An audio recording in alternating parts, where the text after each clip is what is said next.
باپ اور بیٹے اور روح القدس کے نام میں آمین۔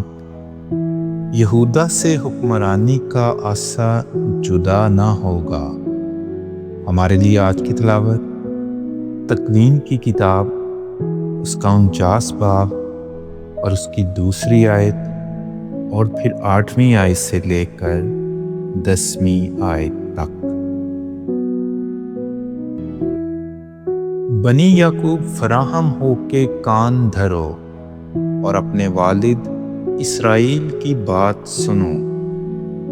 یہودا تیرے بھائی تیرے مداح خواہ ہوں گے، تیرے ہاتھ تیرے دشمن کی گردن پر ہوں گے، تیرے باپ کے بیٹے تیرے آگے سرنگوں ہوں گے۔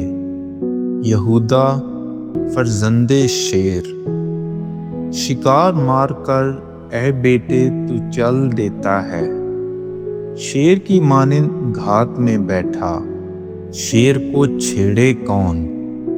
یہودا سے حکمرانی کا عصا جدا نہ ہوگا اور نہ ہی اس کے پاؤں میں سے بلم جاتا رہے گا، جب تک کہ نہ آئے شیلو اور قومیں اس کی تابع دار ہوں گی۔